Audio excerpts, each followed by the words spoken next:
Prince Alfonso of Aragon lay gravely injured on a Vatican bed, seemingly safe under his wife's constant watch. But with a single nod from above, guards stormed in, dragging his screaming wife away to let an assassin calmly strangle Alfonso to death while no one dared to intervene. The mastermind behind this filthy execution was his own brother-in-law, Cesare Borgia. When ordinary love collided with Cesare's rumored incestuous jealousy, a silent death sentence was issued. Who do you cry out to for help when the man who wants you dead is the very one who controls the law? Late 15th century Italy was a divided region of warring states where espionage and bribery were routine. At the center of this conflict was Rome, controlled by Pope Alexander VI. He treated the papacy not as a spiritual calling, but as a political empire. The Borgia family relied on military force and arranged marriages to expand their influence across the peninsula. South of Rome lay the wealthy kingdom of Naples, ruled by the Spanish Trastamara dynasty. Alfonso of Aragon was born into this royal house in 1481. Because his mother was the king's mistress, Alfonso was deemed illegitimate. In the practical politics of the Renaissance, this status made him a useful state asset rather than a rightful heir. Illegitimate children of royalty were often cultivated as valuable diplomatic pawns. They carried enough noble blood to forge alliances through marriage, but lacked any legal claim to the throne. This specific dynamic made them ideal for high-risk political maneuvering. If an alliance failed and the pawn was sacrificed, the main line of succession remained completely intact. Alfonso was bred for this terrifying purpose. He was not raised to govern a nation.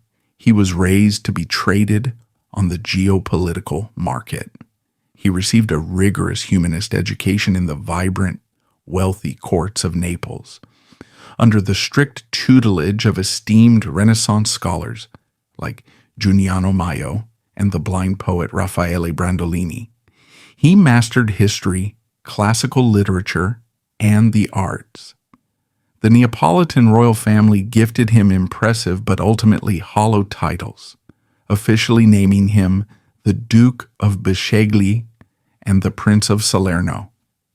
Contemporary diplomatic dispatches and historical accounts consistently note that he grew into a cultured, highly articulate, and physically striking young man.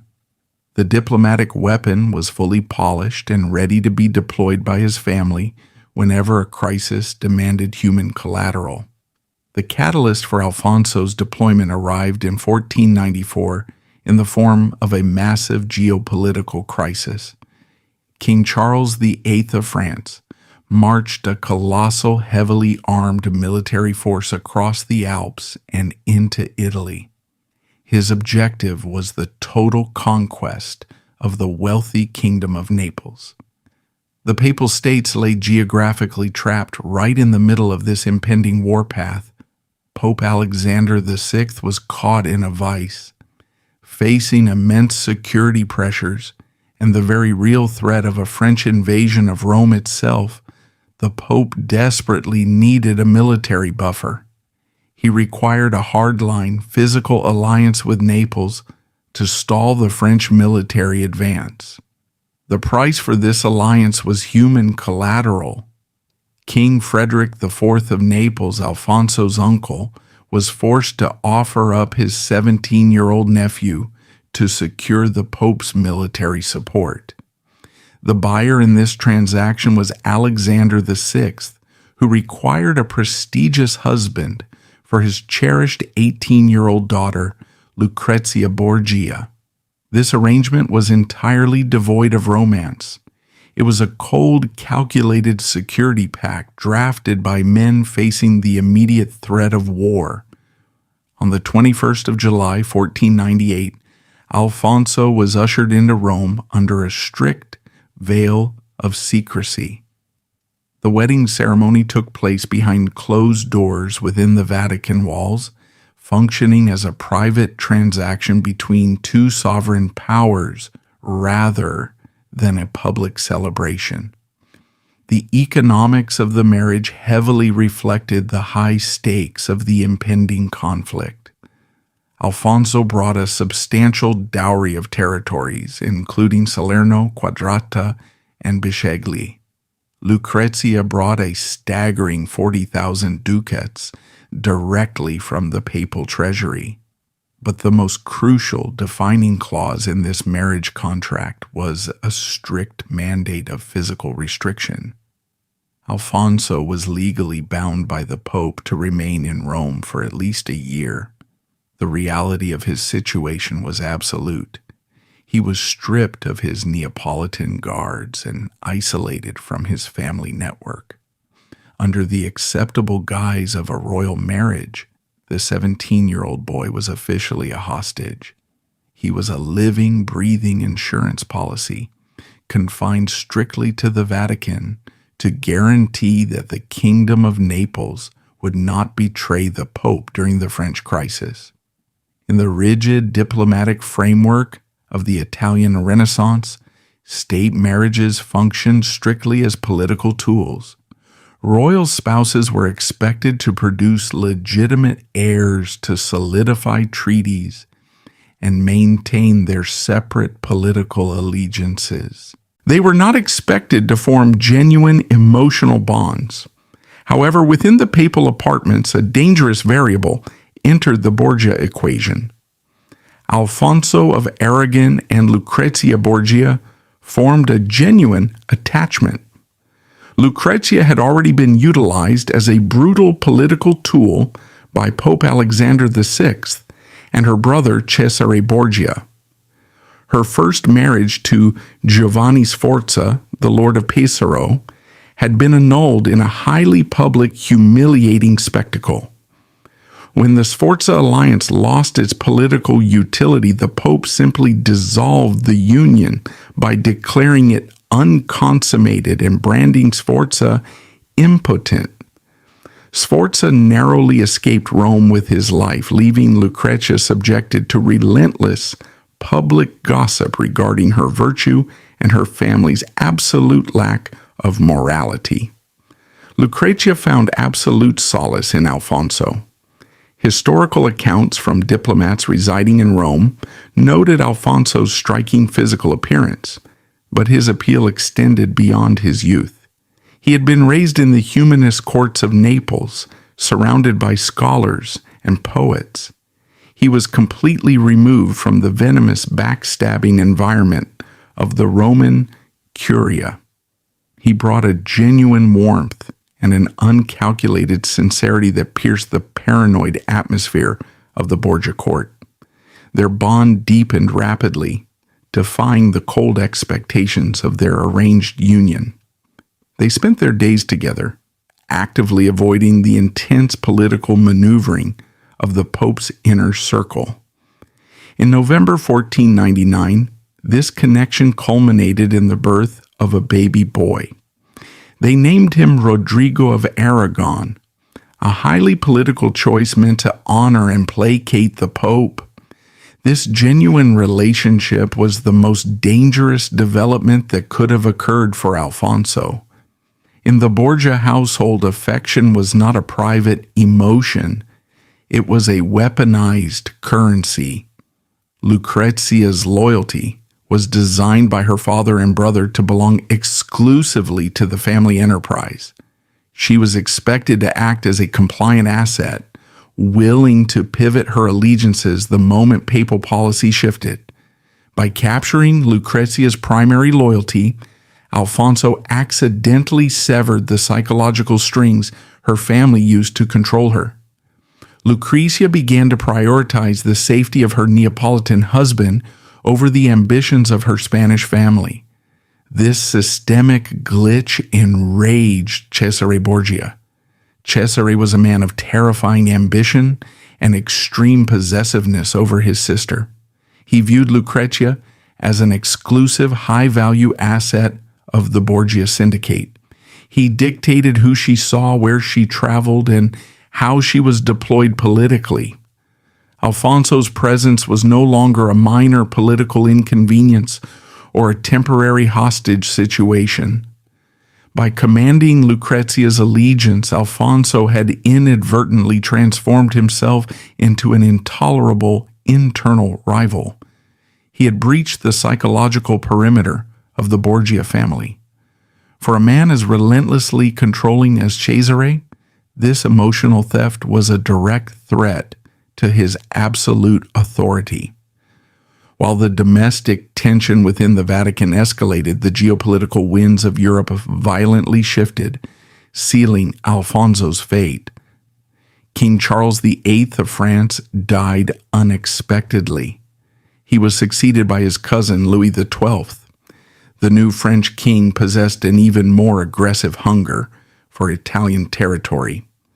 Louis XII did not merely want to conquer the kingdom of Naples. He laid a direct, heavily armed claim to the powerful Duchy of Milan in the north. Pope Alexander VI and Cesare Borgia surveyed the shifting board and recognized a vastly superior deal. The defensive alliance with Naples, which Alfonso represented, was suddenly offering diminishing returns. Naples was geographically distant and militarily defensive. France possessed the largest, most modern standing army in Europe.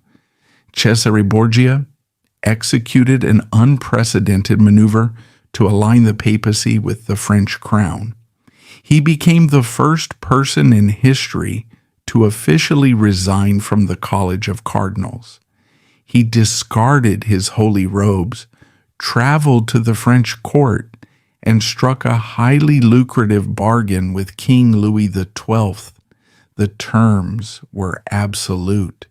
The Vatican would provide the spiritual, legal, and military support required for the French conquest of Naples and Milan. The Pope granted Louis XII a highly sought-after annulment so the king could marry Anne of Brittany. In return, France granted Cesare a sovereign dukedom, a royal French bride, and the massive military force Cesare needed to carve out his own sovereign empire in the Romagna region of central Italy. Overnight, the political landscape inverted. The defensive alliance with Naples was dead. The kingdom of Naples was now the ultimate enemy, slated for imminent destruction by the combined forces of France and the papacy. This diplomatic reversal had immediate lethal consequences for the young prince living inside the Vatican. Alfonso, the living insurance policy, was instantly downgraded from a strategic shield to a massive liability. In the brutal calculus of Renaissance statecraft, Alfonso's existence in Rome was a severe security leak. He was the nephew of the King of Naples, sleeping in the Vatican, sharing a bed with the Pope's daughter, and possessing intimate access to the papal court's daily movements. As Cesare Borgia prepared to march a French army against Alfonso's homeland, having a Neapolitan royal embedded in the Borgia command structure was militarily intolerable. Alfonso's value dropped to 0. In the Borgia court, assets with 0 value were systematically liquidated. Alfonso realized a massive target had just been painted on his back. On the 2nd of August, 1499, heavily disguised and accompanied by only a few retainers, the 18-year-old prince slipped out of Rome in absolute secrecy. He abandoned his gilded cage, leaving behind his pregnant wife, and rode hard for the Colonna fortress at Genazzano. He had successfully broken out of the most dangerous palace in Europe, seeking refuge with powerful Roman barons who fiercely opposed the Borgia family's expanding tyranny. Alfonso of Aragon's escape from the Vatican in August 1499 was a massive, highly public embarrassment for Pope Alexander VI. The sudden flight of a high-profile royal hostage signaled a severe breach in Borgia security and broadcasted their shifting diplomatic allegiances to the entire Italian peninsula. If Alfonso successfully reached Neapolitan territory and rallied his uncle's armies, he could prematurely trigger the very war the Pope was currently trying to orchestrate with the French crown. The Vatican needed the young prince back under its physical control, and it needed him immediately. To achieve this, the Pope deployed a ruthlessly effective campaign of psychological manipulation. Alexander VI understood that he could not lure Alfonso back with political promises or financial incentives. The prince knew exactly what the new French alliance meant for his homeland. However, the Pope recognized Alfonso's singular, fatal vulnerability, his genuine, uncalculated affection for Lucrezia Borgia. When Alfonso fled, he was forced to leave his pregnant teenage wife behind in the papal apartments. Lucrezia was deeply distressed by his sudden departure, weeping openly in the Vatican corridors. The Pope immediately weaponized her grief. He appointed Lucrezia as the governor of the nearby city of Spoleto, a move designed to physically separate her from the toxic environment of Rome.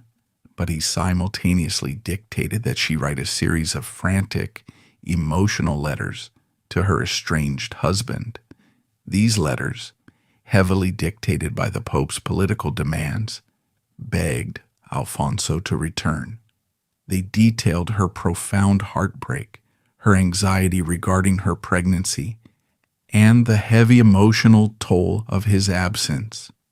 Accompanying his wife's pleas were official diplomatic missives from Pope Alexander VI himself. The Pope offered his solemn holy guarantee as the head of the Church that Alfonso would suffer no physical harm or political retribution if he rode back through the gates of Rome. He framed the entire escape as a foolish misunderstanding, driven by youthful panic, promising that the prince's status as a favored son-in-law remained absolute and untouchable. Sitting in the fortified Colonna stronghold of Genassano, Alfonso faced a grueling psychological dilemma. His intellect, sharpened by the brutal realities of Renaissance politics, undoubtedly warned him that the Pope's promises were hollow and that returning to the center of Borgia power was suicidal. But the emotional pressure exerted by his wife's letters was overwhelming. Blinded by his affection for Lucrezia, desperately anxious about the impending birth of his child, and making the fatal error of trusting the sworn word of the pontiff, Alfonso's resolve broke. In September 1499, after just 1 month of freedom, the young prince mounted his horse and rode back into the Papal States. He had willingly walked back into his own tomb. Upon his return, the Borgia family executed a flawless performance of diplomatic amnesia. The Pope welcomed him warmly. The tension regarding the French alliance was temporarily suppressed, and Alfonso was reunited with a deeply relieved Lucrezia. The successful birth of his male heir, Rodrigo, in November 1499, briefly stabilized Alfonso's fragile position, providing a fleeting illusion of domestic security. This false sense of safety was deeply amplified as the Vatican entered the highly lucrative Jubilee year of 1500. Rome transformed into a chaotic, overwhelming theater of religious devotion, flooded by hundreds of thousands of pilgrims whose massive financial offerings temporarily suppressed the overt, violent political hostilities within the city walls.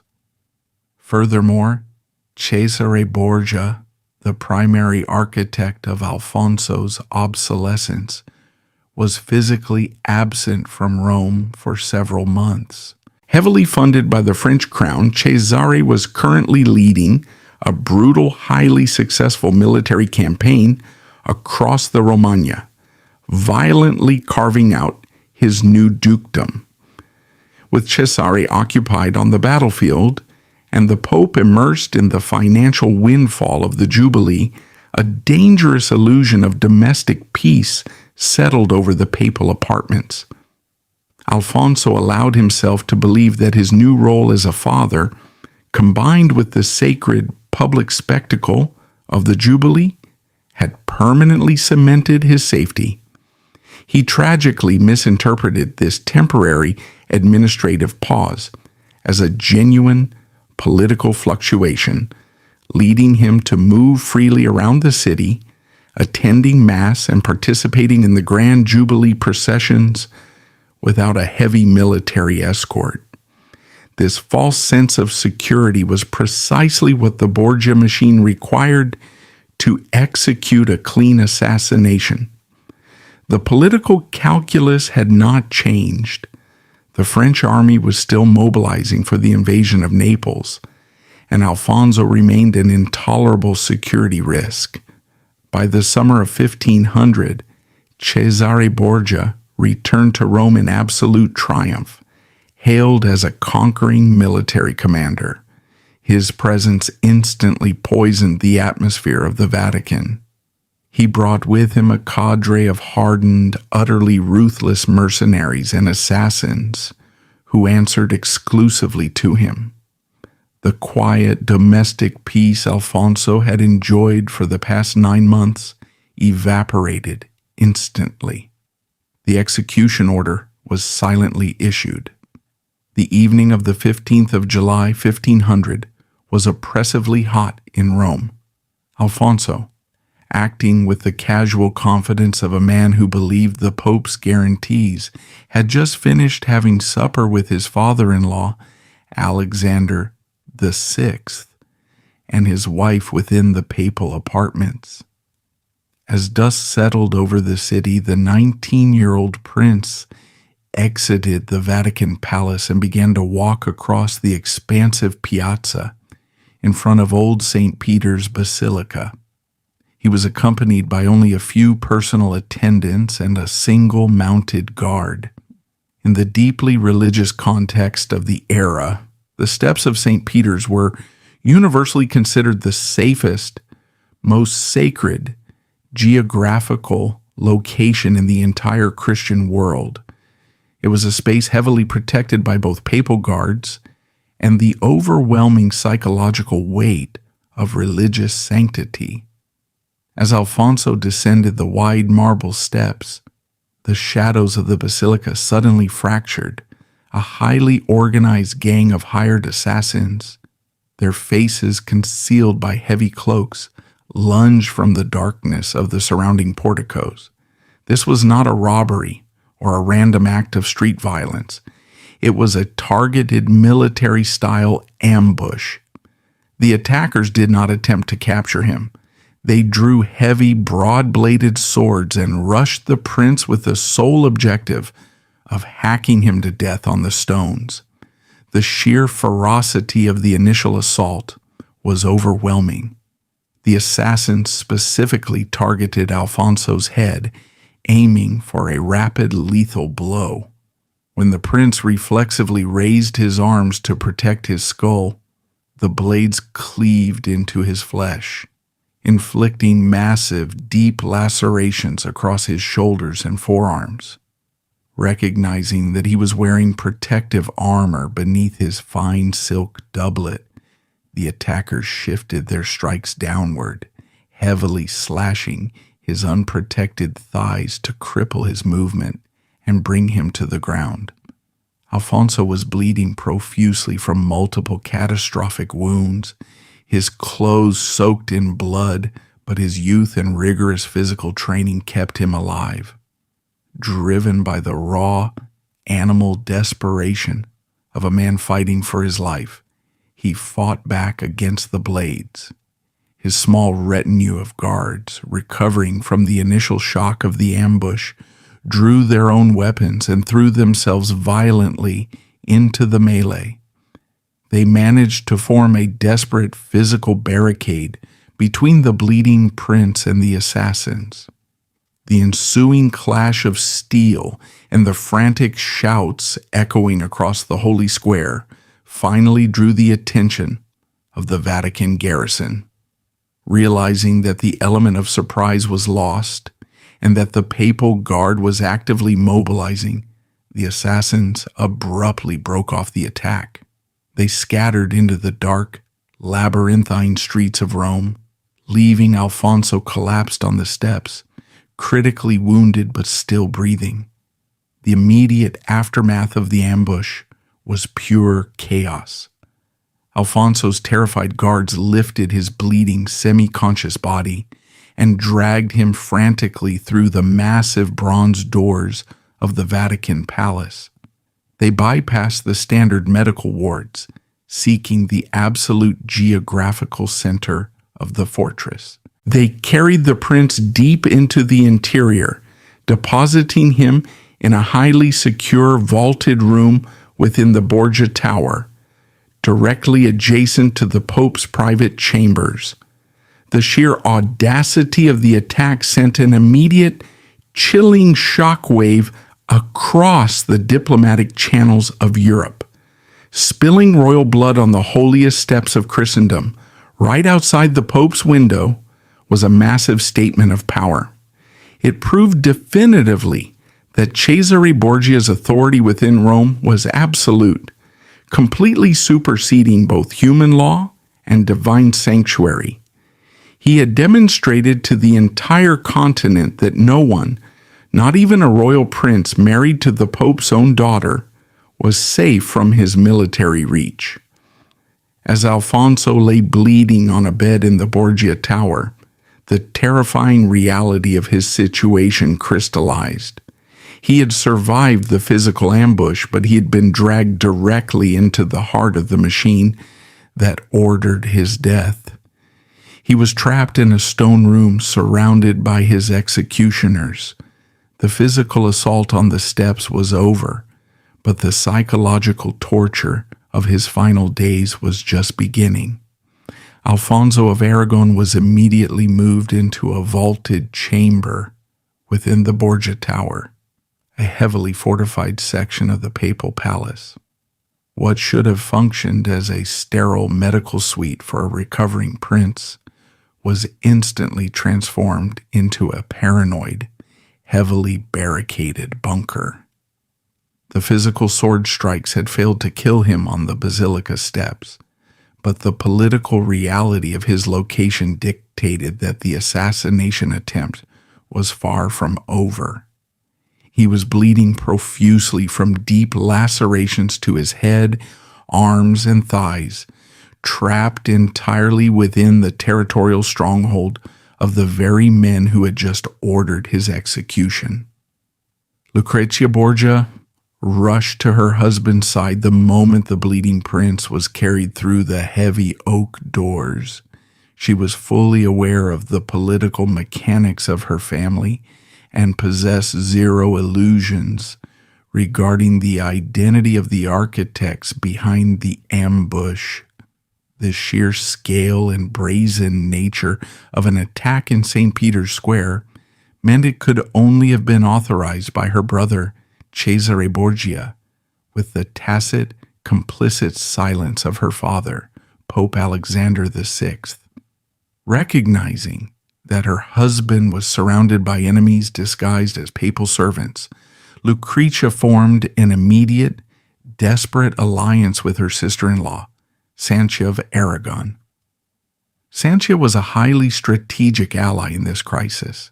As an illegitimate daughter of the Neapolitan king Alfonso II, she was Alfonso's half-sister. Furthermore, she was married to another Borgia sibling, Geoffrey. Sanchia had lived within the Borgia household for years, thoroughly absorbing their tactical maneuvers, their methods of espionage, and their utter lack of moral constraints. Together, the two royal women seized absolute physical control of the sick room. They violently expelled the standard papal guards. They personally bolted the heavy iron locks on the heavy oak doors from the inside. When Pope Alexander VI sent his own highly esteemed personal physicians to treat the wounded prince, Lucrezia and Sanchia flatly refused them entry. In the political context of Renaissance Rome, a physician dispatched by a political enemy was widely recognized as an authorized executioner. They trusted absolutely no one who drew a salary from the papal treasury. The atmosphere inside that enclosed stone room became intensely, suffocatingly paranoid. Paralyzed by the terrifying probability that Alfonso's medication or meals would be spiked by Cesare's agents, Lucrezia and Sanchia completely bypassed the Vatican kitchens. They ordered their most trusted, fiercely loyal Neapolitan servants to haul heavy, portable charcoal stoves directly into the bedroom. The most powerful women in Rome effectively became domestic servants, fueled by sheer terror. The oppressive, sweltering heat of the Roman summer was severely compounded by the burning charcoal inside the unventilated stone chamber. The air grew thick with acrid smoke and the metallic smell of blood. The two princesses personally boiled the water used to clean Alfonso's deep wounds. They cooked heavy, nutrient-rich broths themselves. They rigidly enforced a strict protocol of tasting every single morsel of food and taking a draught of every cup of water before allowing it to touch Alfonso's lips. The 19-year-old prince lay broken, feverish, and immobilized in his bed, watching his teenage wife act as his human poison shield. He was forced to breathe the suffocating air, listening to the heavy footsteps of papal guards pacing in the stone corridor outside, waiting in the stifling heat for the assassins to finish their work. The psychological killing blow was delivered a few days into this grueling siege. Cesare Borgia, operating with the untouchable confidence of a man who controlled the entire military apparatus of the city, casually strolled to the Borgia Tower. He demanded entry to the barricaded sick room to visit his wounded brother-in-law. Given his absolute authority and the implicit threat of violent entry by his guards, the women were forced to unbolt the door. Cesare stepped into the smoky, tense room, his presence instantly dictating the terms of the chamber. He bypassed the exhausted women and walked directly to the edge of the bed. Looking down at the battered, bandaged teenager, Cesare delivered a statement that completely shattered whatever psychological will to live Alfonso had managed to maintain. However, this chilling moment was not recorded in official papal decrees, but rather captured in the clandestine intelligence dispatches of Paolo Capello, the Venetian ambassador to Rome. According to Capello's meticulous and often terrified reports sent back to the Doge, Cesare leaned in close to the wounded prince and whispered a highly calculated specific threat. Quello che non sia fatto a pranzo si farà a cena. What is not done at lunch will be done at dinner. It was an ironclad, unofficial guarantee of death. The assassination was officially, verbally rescheduled by the supreme commander of the papal armies. Cesare was not taunting Alfonso. He was establishing a cold administrative fact. He was explicitly letting the young prince know that surviving the bloody attack on the church steps was nothing but a brief temporary delay in the Vatican's geopolitical schedule. Alfonso was forced to internalize this reality. He lay in that bed, day after excruciating day, physically trapped in a failing body, fully aware that the most ruthless military commander in Italy had personally promised to extinguish his life. The 34-day lockdown was no longer a medical recovery. It was a prolonged, agonizing, psychological torture session. Despite the severe trauma, the intense heat, and the crushing psychological weight of Cesare's promise, a highly problematic biological reality emerged for the Borgia machine. By the middle of August 1500, Alfonso's severe wounds were actually beginning to knit together. The prince was exceptionally young, physically robust, and benefiting from the meticulous, poison-free care provided by Lucrezia and Sanchia. His youth was fiercely fighting back against the trauma. He was surviving the fever, his lacerations were closing, and he was slowly regaining his physical strength. This unexpected recovery forced Cesare's hand. The political timeline was rapidly compressing. The French armies were actively mobilizing for their southern invasion of Naples. The Vatican could not afford to have a recovering Neapolitan royal securely embedded within the papal apartments, potentially leaking intelligence or serving as a rallying point for anti-Borgia, pro-Neapolitan factions within Rome. The diplomatic loose end had to be permanently severed before Alfonso regained enough mobility to attempt another escape. Cesare grew tired of waiting for the wounds to fester. It was time to permanently clear the board. On the 18th of August 1500, Cesare Borgia executed a flawless tactical maneuver to breach the barricaded room. He knew that attempting to force the heavy oak doors would cause a massive, highly public physical confrontation with his sister, potentially drawing the attention of foreign ambassadors residing in the Vatican. Instead, he engineered a psychological extraction. Cesare's armed retainers orchestrated a loud, violent, and highly chaotic disturbance right outside the sick room door. They aggressively seized and arrested a high-ranking, deeply loyal Neapolitan servant who had been assisting the princesses.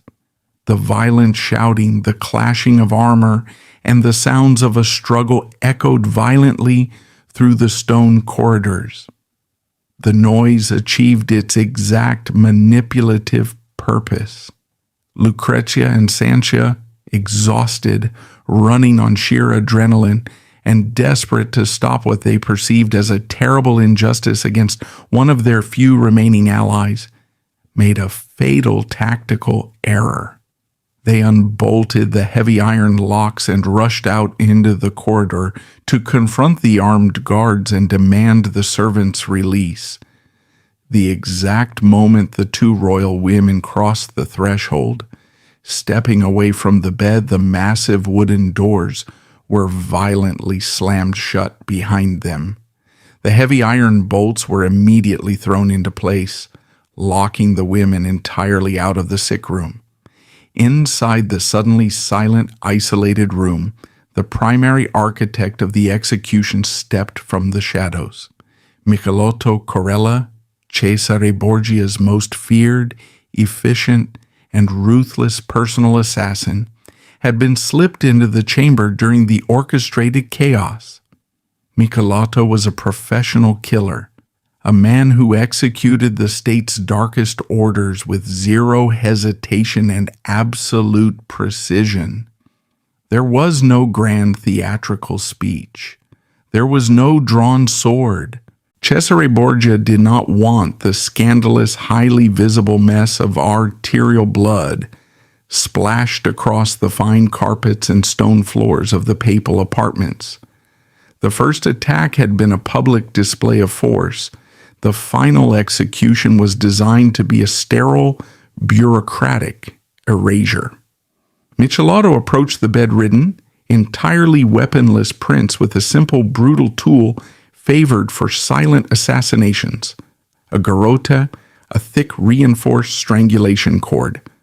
Alfonso of Aragon, his body still deeply scarred and weakened from the sword strikes, possessed no means of defending himself. Completely isolated from the frantic women screaming and beating their fists against the heavy oak doors just a few feet away, the 19-year-old boy was overpowered. The cord was pulled tight around his throat. He was violently, efficiently choked to death, dying in the terrifying absolute silence of his own bedroom. The moment the heavy oak doors were unbolted, Lucrezia Borgia re-entered the chamber to find her husband dead on the mattress. The immediate aftermath of the strangulation was defined by absolute bureaucratic silence. The papal state absorbed the murder without any public acknowledgement. Johann Burchard, the Pope's master of ceremonies, clinically recorded the strangulation in his private diary, noting that physicians were blamed publicly to maintain a thin veneer of plausible deniability. There was no judicial inquiry, no arrests were made. The complete absence of a legal investigation demonstrated that the Borgia family possessed the absolute administrative authority to execute a royal prince within the Vatican without a shred of due process. The assassination achieved its primary geopolitical objective immediately. It permanently severed the final diplomatic thread holding the Vatican-Naples alliance together. With the Neapolitan hostage liquidated and the internal security breach brutally sealed, Pope Alexander VI and Cesare Borgia were completely untethered from their defensive obligations to the south. The immediate months following the strangulation in the Borgia Tower were defined by the rapid, systematic mobilization of a massive military apparatus. Cesare utilized the diplomatic clarity of Alfonso's death as the administrative prerequisite to import heavy French cavalry, hire elite Swiss pikemen, and drain the massive financial resources of the papal treasury. He was preparing to sweep through the Romagna, completely indifferent to the impending destruction of Alfonso's homeland. Cesare Borgia utilized the murder as a massive political triumph. With the French alliance secured, he obtained the heavy cavalry and military resources required for his campaigns. He swept through the Romagna region of central Italy, toppling local tyrants, seizing heavily fortified cities, and centralizing power under his own sovereign banner through hyper-efficient brutality. This aggressive weaponization of deceit and the brazen willingness to execute family members to secure state power was closely observed by a Florentine diplomat stationed at his court, Niccolò Machiavelli. Machiavelli meticulously documented Cesare's methods, recognizing a new paradigm of statecraft where a ruler must completely divorce himself from traditional Christian morality. The psychological destruction and murder of Alfonso provided the foundational case study for Machiavelli's political treatise, The Prince. Lucrezia Borgia retreated into a state of deep mourning. To remove her highly inconvenient grief from the daily operations of the Vatican, Pope Alexander VI temporarily exiled his daughter to the remote fortress of Nephi. The Borgia political machine, however, required her continued utility.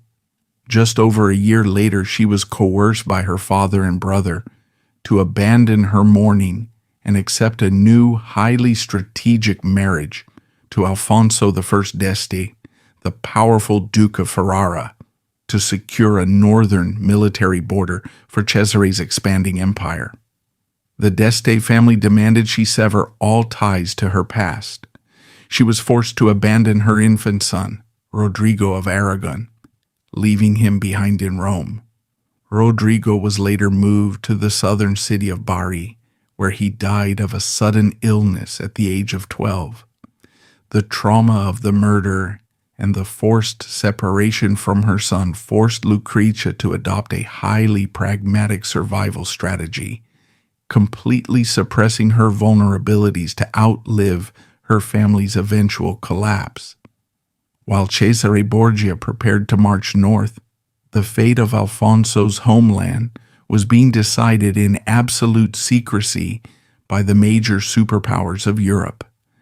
The Kingdom of Naples, heavily weakened and politically isolated by the Vatican's betrayal, was targeted for total dismemberment.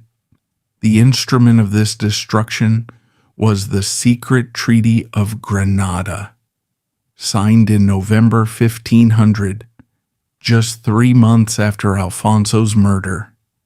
The treaty represented a catastrophic betrayal of the Neapolitan royal house by its own extended bloodline.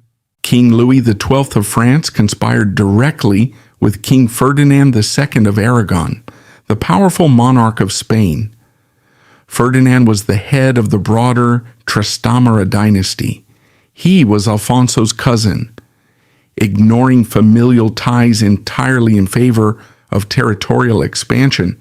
Ferdinand and Louis agreed to launch a joint military invasion of Naples, conquer the territory, and partition the wealth and land between their two empires. Alfonso had not only been murdered by his in-laws, but the kingdom he was traded to protect was immediately sold out by his own Spanish relatives. The military execution of the Treaty of Granada commenced in the summer of 1501. A massive French army marched south through the Italian peninsula, while a hardened Spanish fleet commanded by the veteran general Gonzalo Fernandez de Cordoba landed on the southern coasts of Calabria. The Neapolitan forces, demoralized and outmaneuvered, collapsed under the coordinated assault. King Frederick IV of Naples, the uncle who had originally negotiated Alfonso's marriage to Lucrezia Borgia as a desperate security measure, found his strategy entirely ruined.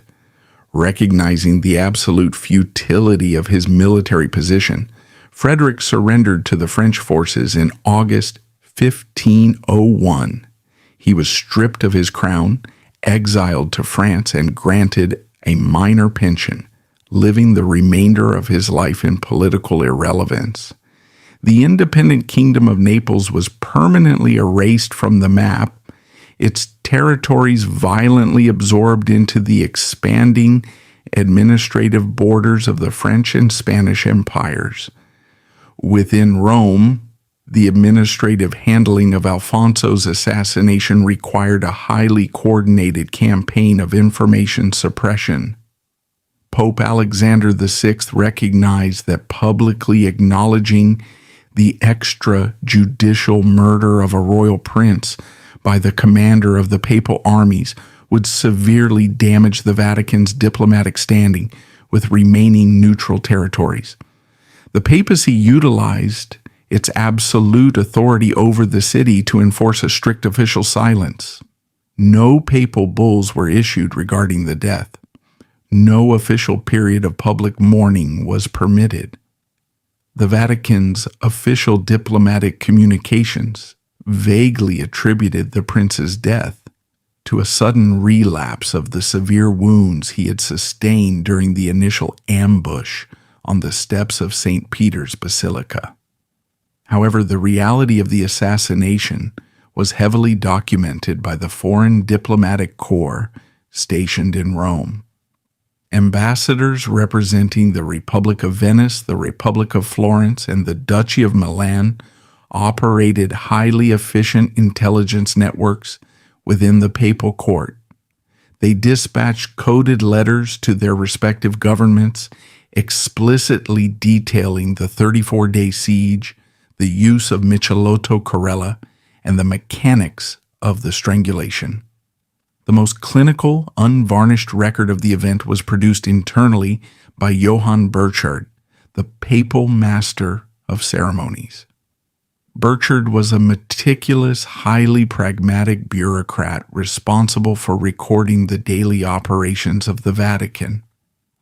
Operating outside the boundaries of official papal censorship, Burchard recorded the events in his private diary with cold precision, stripping away the Vatican's official narrative and documenting the exact timeline of the attack, the barricade, and the execution. The total elimination of Neapolitan influence within the Vatican allowed Pope Alexander VI to completely restructure the administrative and financial organs of the Church to fund his son's wars.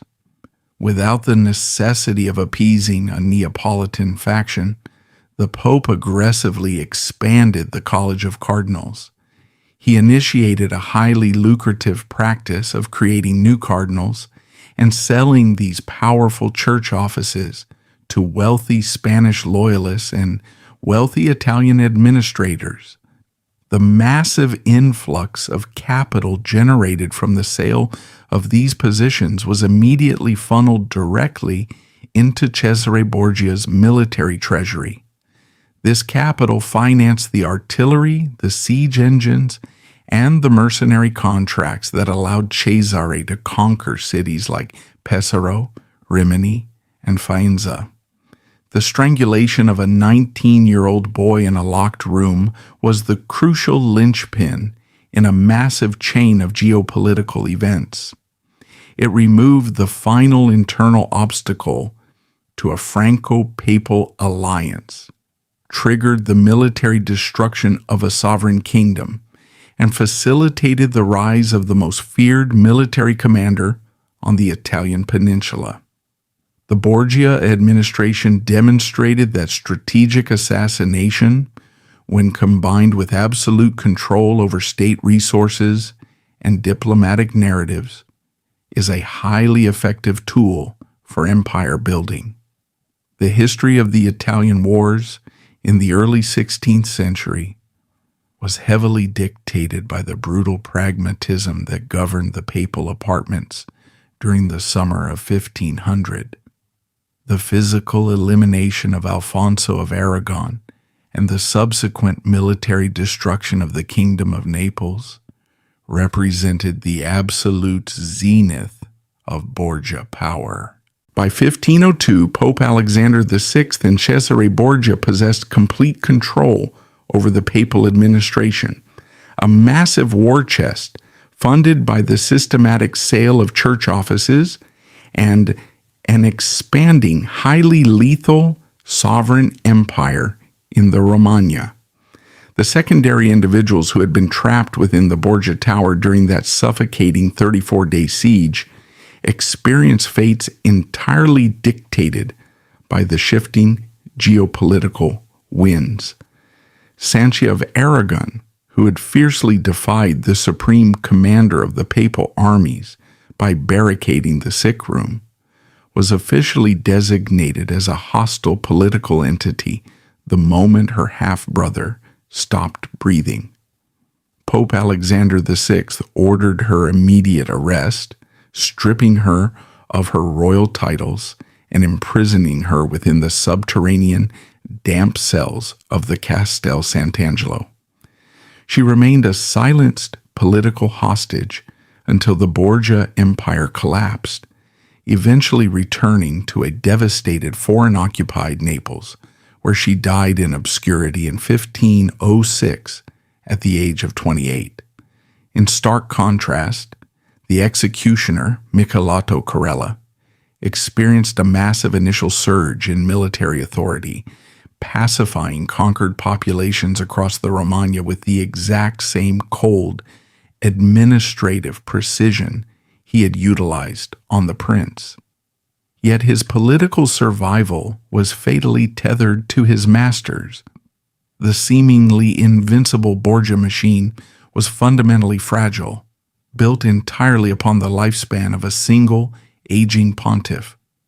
In August 1503, both Pope Alexander VI and Cesare Borgia fell critically ill with a virulent strain of malaria. The Pope rapidly deteriorated and died on the 18th of August, 1503, exactly 3 years to the day after Alfonso was strangled. The death of the Pope triggered the chaotic disintegration of the Borgia power structure. The new pontiff, Pope Julius II, a sworn blood enemy of the Borgias, moved with terrifying speed to dismantle Cesare's empire. Michelotto Corella was thrown into the papal dungeons, placed on the rack, and subjected to agonizing medieval torture to extract confessions regarding Alfonso's murder. Demonstrating a terrifying fanatical loyalty he never broke, eventually facing a brutal death, hacked to pieces in the streets of Milan in 1508. Cesare Borgia himself, stripped of his wealth and armies, was imprisoned in Spain and died in 1507 as a minor mercenary captain. Lucrezia Borgia, far removed from the radioactive fallout in Rome, managed to survive the catastrophic collapse of her family. Safely entrenched in the northern duchy of Ferrara, she adopted a strategy of absolute political distancing. She cultivated the image of a pious, competent administrator and a generous patron of the arts, actively erasing her association with the toxic Borgia brand. She successfully governed Ferrara during her husband's military absences and outlived her father, her brother, and the entirety of their Roman Empire, dying of complications from childbirth in 1519. Yet the psychological cost of her survival was absolute. She was forced to live with the permanent trauma of Alfonso's murder and the agonizing loss of her firstborn son, Rodrigo, who died in Bari entirely separated from her care. She learned to completely suppress her vulnerabilities, transforming from a pawn into a hardened survivor who understood that in the arena of statecraft, emotional attachments were lethal liabilities. The protracted siege within the sick room and the subsequent geopolitical fallout force a critical reevaluation of the infamous Borgia mythology. For centuries, the popular historical narrative has focused heavily on the family's alleged mastery of Cantarella, presenting them as sophisticated, secretive poisoners operating in the shadows. Modern historians and toxicologists increasingly suspect that if Cantarella existed at all, it was likely a crude, deadly variant of arsenic, perhaps mixed with cantharidine, or the visceral venom of a blister beetle. Yet the true brilliance of the Borgia machine was not in the chemical formula itself, but in the deliberate cultivation of its terrifying ambiguity. The very rumor of the poison functioned as a perfect instrument of psychological terror, forcing enemies into submission without a single drop being poured. However, the assassination of Alfonso heavily contradicts this romanticized myth of subtle, untraceable murder. When Cesare Borgia decided to eliminate an internal security threat, he did not rely on a poisoned goblet. He utilized massive, highly visible physical violence on the public steps of the holiest basilica in Christendom, followed by psychological warfare, forced isolation, and ultimately physical strangulation by a hired professional. The reality of Borgia power was far less mysterious and far more bureaucratic than the legends suggest.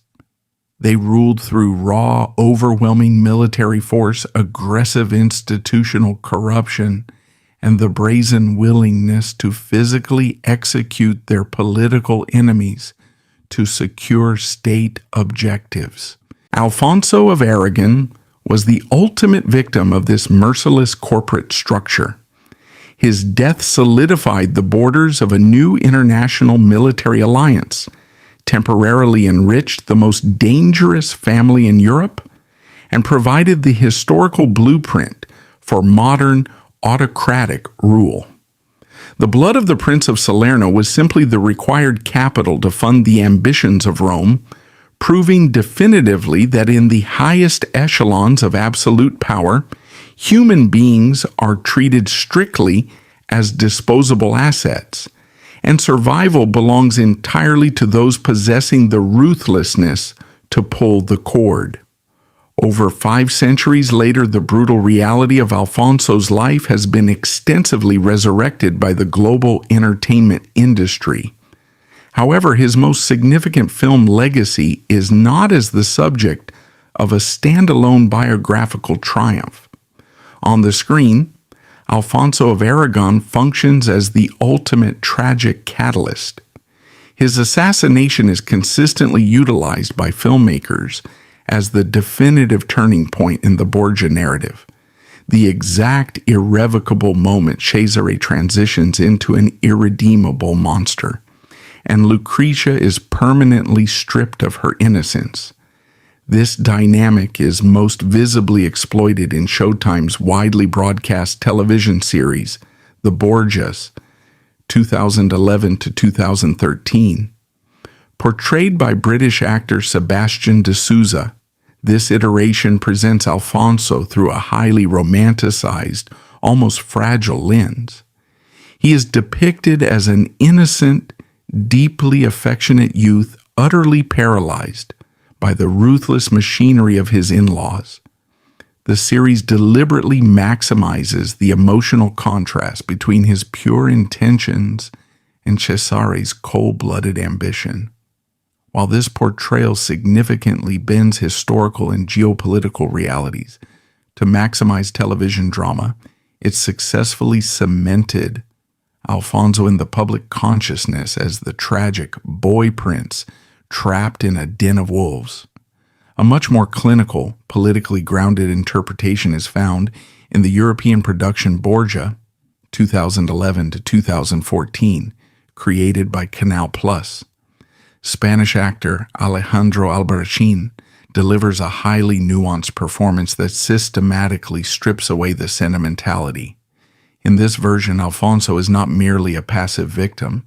He is a calculated Neapolitan prince, carrying his own geopolitical agendas, fully aware of the lethal chessboard he is navigating. This portrayal aligns much closer to the forensic reality of Renaissance politics.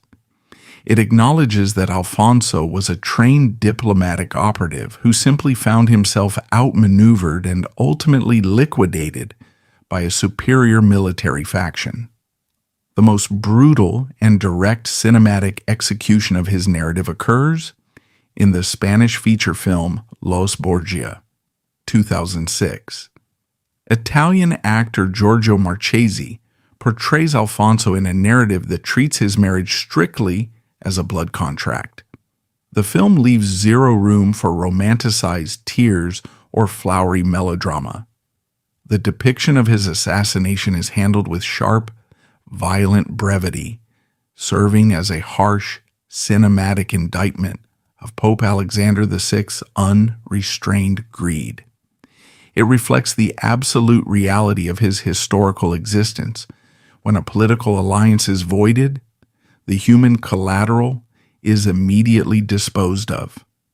Today, the silver screen grants the young Prince of Salerno a form of romantic immortality that Renaissance history violently denied him. Yet, whether viewed through the dramatic lens of Hollywood television or the cold realism of European cinema, the core of Alfonso's legacy remains intact. He stands as the enduring historical evidence of what happens when human life is systematically reduced to a disposable political currency.